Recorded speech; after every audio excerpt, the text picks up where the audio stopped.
How good can Pete Alonso be in his walk year? I'll break down what the best possible outcome is on today's show. You are Locked On Mets, your daily New York Mets podcast. Part of the Locked On Podcast Network, your team every day.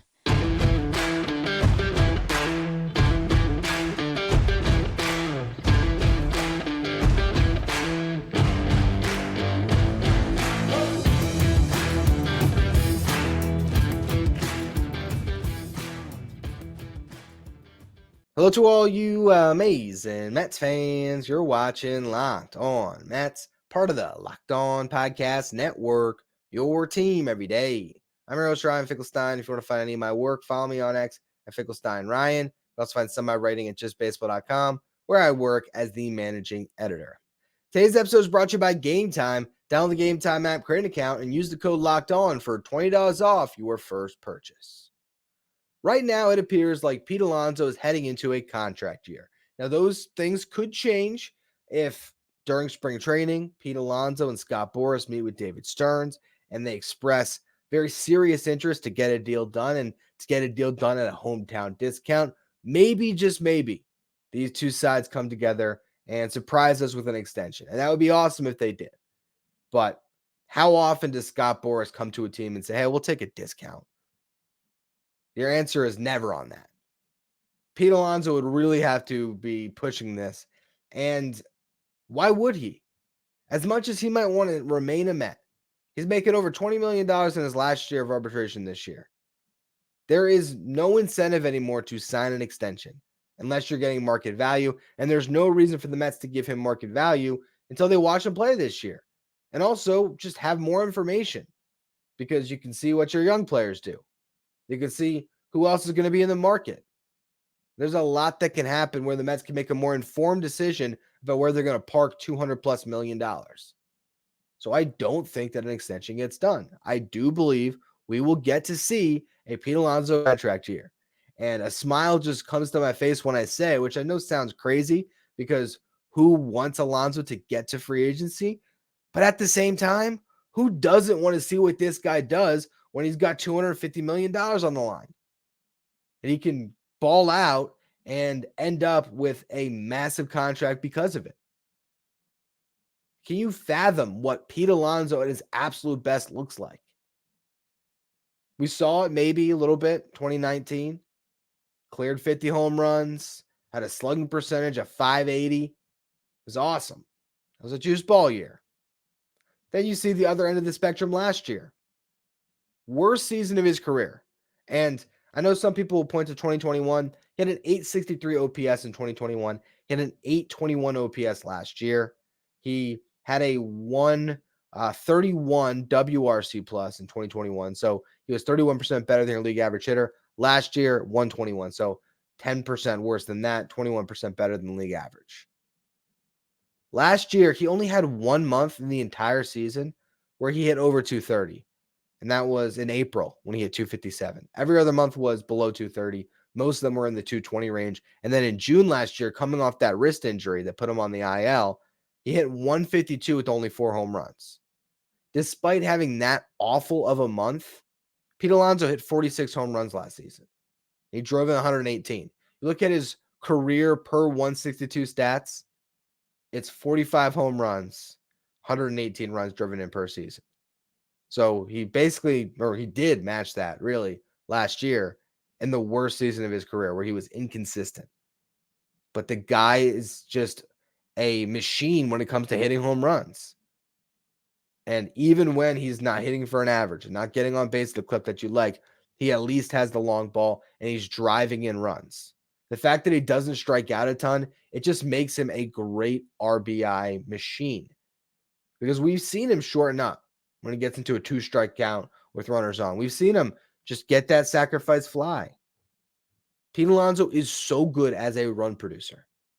And when you're dreaming about what a contract year looks like, you're thinking, how gaudy can that RBI stat be? He's cleared 130 before. Can he clear 140? Could he clear 150 RBIs? You might say it sounds crazy, but if this guy goes out and he hits 55 plus home runs, nothing really does sound crazy anymore. And you say that that's outlandish. He's going to get 55 homers. He hit 53 when he had the juice ball. How's he going to do that now? Again, I refer back to last year. If you're, as a hitter, barely scratching 230 most months, you're not locked in. And yet, he still found a way to put 46 balls in the seats. If he's locked in for a season, if he doesn't have a wrist injury right in the middle of his year that messes up his timing, that screws up how he feels for probably months. I don't know if Pete Alonso was right until August, quite honestly, last year. That June was a disaster. And in a lot of ways, that wrist injury really hurt the Mets. I mean, it wasn't just Alonso that gave them that awful June, but man, that really was something that was a massive detriment to them, and it could have changed things a lot. If Pete Alonso swings 4 or 5 games that month, all of a sudden the Mets might not have sold at the trade deadline. And look, they're probably better because of it, but I still think that we have yet to see the best year of Pete Alonso in a Mets uniform. And because of the contract situation, this is potentially your last chance. Now, I still think he'll end up signing with the Mets in free agency. But to dream about what this year can mean for the Mets and Pete Alonso, I think this guy has a chance to have a top 5 MVP finish. I don't know if he'll win the MVP. There's a lot of really good players in the National League. Shohei Ohtani just came into the league. Mookie Betts is awesome. Ronald Acuna Jr. is not going anywhere. There's a lot of really good players. Bryce Harper, hell, he might even have an MVP season. First full year as a first baseman. But a top 5 finish for Pete Alonso, that could be in the cards if he can crush 50-plus home runs, drive in 140, hit for a higher average, and just have the best season of his career. And I want to now look at the numbers a little bit deeper, compare him to Aaron Judge and his contract year in 2022, and sort of lay out the complete blueprint to what an amazing contract year looks like for Pete Alonso. So we'll get to all that in just a minute. First, though, today's episode is brought to you by Gametime. Gametime is the fast and easy way to buy tickets for all the sports, music, comedy, and theater events near you with the best deals on last-minute tickets. What I love about Gametime is when you open up the app, they'll show you what's going on nearby, the nearby events, and they'll show you, obviously, the price of each event. So if you're trying to do something on a Saturday night, just pull your phone out, look at the nearby events, and you might find a killer comedy show at a good price, or ticket to an NBA game, something that you can find where you can go out, enjoy yourself, and do it on an affordable ticket. Gametime is the only ticketing app that gives you complete peace of mind with your purchase. You can see the view from your seat before you arrive, so you know exactly what to expect. There's all-in prices shown up front with your total, so you know what you're getting, and it's a great deal before you check out no matter what. You can buy tickets in a matter of seconds. 2 taps, you're all set. And Gametime has deals on tickets right up to the start of the event and even an hour after it starts. It's the place to go for last-minute tickets. You can take the guesswork out of buying tickets with Gametime by downloading the Gametime app, create an account, use the code LOCKEDON for $20 off your first purchase. Terms apply. Again, create an account, redeem the code LOCKEDON for $20 off. Download Gametime today. Last-minute tickets, lowest price, guaranteed. Pete Alonso and Aaron Judge will always be linked in history because each of them had a 50-plus home run season as a rookie to win the Rookie of the Year. For Judge, it was 52 home runs in 2017. For Alonso, it was 53 home runs in 2019. If you look at Judge's career, though, it is really interesting how things broke for him when it came to his free agency because he peaked as a rookie. He had those middle years where he was good but didn't have the type of season again. And then he was finally able to put together that level of a home run season. He actually one-upped it in his contract year in 2022. Before that, the most home runs he hit in a season after his rookie year was in 2021 when he had 39 home runs. Injuries had limited him in 2018 and 2019, where he hit 27 home runs in each of those 2 seasons. But again, from 2017 all the way up until 2022, he had only had that one season where he cleared 40 home runs. And then 2022 happens. Yankees don't give him the extension that he wants. So Judge goes out. He hits 62 home runs. He drives in 131. He hit 311 with a 425 on base percentage and a 686 slug and a 209 WRC plus. So he was 109% better than your league average hitter.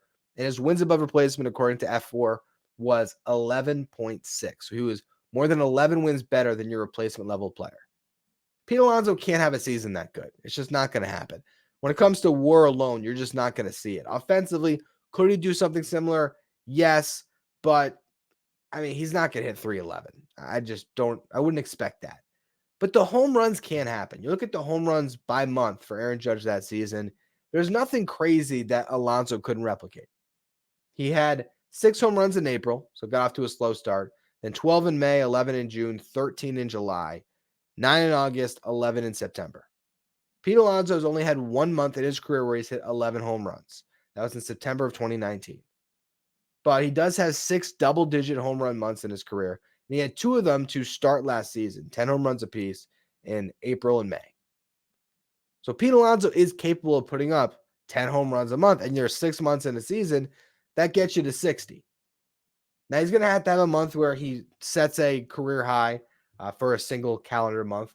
Maybe it's 13 home runs like Judge hit.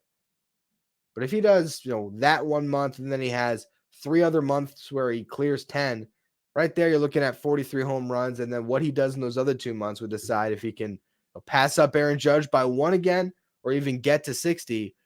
But I really look at Pete Alonso and say, why not hit 55 plus this year?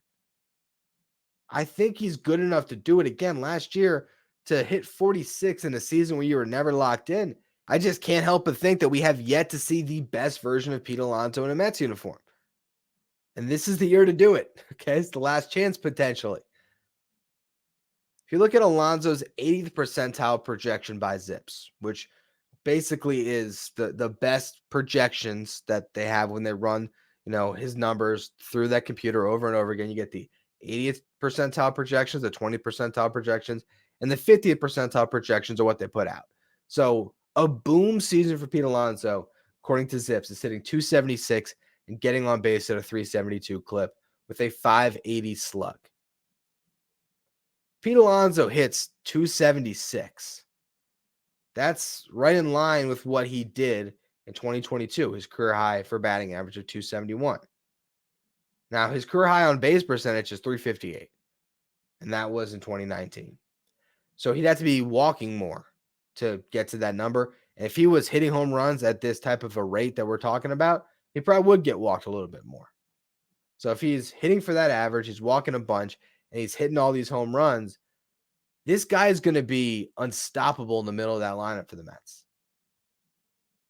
And I really think if Pete Alonso is at his absolute best, not only is he going to earn himself at a ridiculous contract next offseason, but he can really drag this Mets team into the playoffs. That's something that I believe. And that's what I want to talk about next.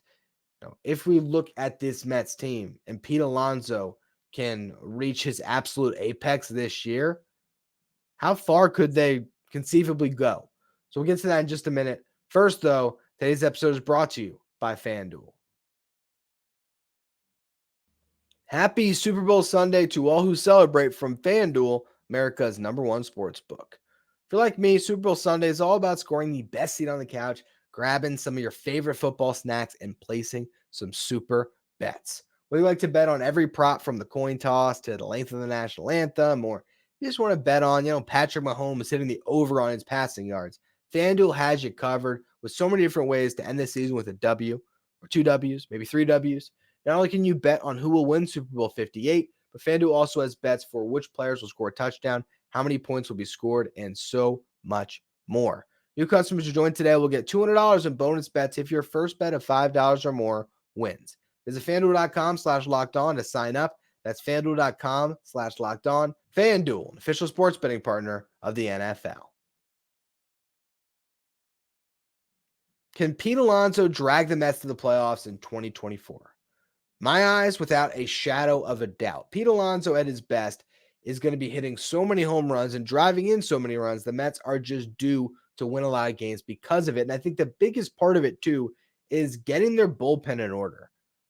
The more I think about the Shintaro Fujinami signing, bringing back Adam Ottavino, signing Jake Diekman, and then having Edwin Diaz for a full season along with Brooks Raley, I just believe in this bullpen and their ability to hold on to games late. So if the Mets are trailing 2-0 through the first 6 innings, but Pete Alonso hits a 3-run shot in the bottom of the 6th, well, I believe the Mets are going to be able to get the ball to Edwin with that 1-run lead. I think he's definitely going to lock it down. So I think the Mets are going to be able to win a lot because of that bullpen. And it's just a matter of putting up enough runs on the board to maybe overcome your starting pitching. If Luis Severino goes out there and gives up 5 runs, can the Mets find a way to score 6?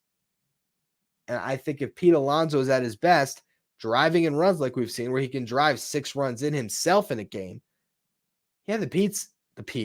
Hey, if he's putting the team on his back, maybe they will be called the Pete's by the end of the year. The Mets really can have a huge season with Alonso driving that lineup. He's the engine. He's the one that makes it all run. And you look at the guys in front of him in this lineup, Brandon Nimmo and Francisco Lindor are just consistent to me. So they're going to be getting on base in front of them. They're going to be scoring runs. I have no doubts about the two of them. Behind Pete Alonso, there's question marks. Who's protecting him? Right now, is it Jeff McNeil? Well, he is sort of on again, off again. So if last year was a down year, maybe this year he's great and he's a batting title contender again. That would be a nice bit of protection for Alonso. But why would teams pitch to him? It will be very important for somebody to step up in another run producer spot behind him. Whether that's the Mets going out and signing JD Martinez, which I talked about on yesterday's show, whether that's Mark Vientos or Brett Beatty stepping up, or if it's just Francisco Alvarez continuing on what he did last year, but being more consistent, hitting for a higher average, getting on base at a better clip. And, instead of hitting 25 home runs, maybe he clears 30. There's ways this lineup can be put together where Pete Alonso has that protection and he can have a really nice season. But what it all comes down to for me is just Pete Alonso with a chip on his shoulder. If he's healthy at 29 years old, I just think this is going to be the best we might ever see Pete in the Mets uniform, even if he does get a new contract after this year. I don't know if he'll ever reach the heights that he's going to hit this season, because I just think everything is out in front of him right now. This is all setting up to be the year that Alonso just puts everything together. And yes, that's finding a way to hit for a higher average. That's getting on base at a higher clip. But ultimately, it's just hitting the ball over the wall a ton. And he's going to do that for the Mets this year. I really believe it. And with that, anything is possible, because as we all know, if Pete Alonso homers in a game, the Mets stand a really good chance of winning that game. I also think there's going to be a lot of multi-home run games. Like, how about Pete Alonso has 5 multi-home run games this year? There's 10 home runs right there. I think he can really do anything that you can imagine when it comes to the power numbers. I think he might make a run at 60 this year. I really do.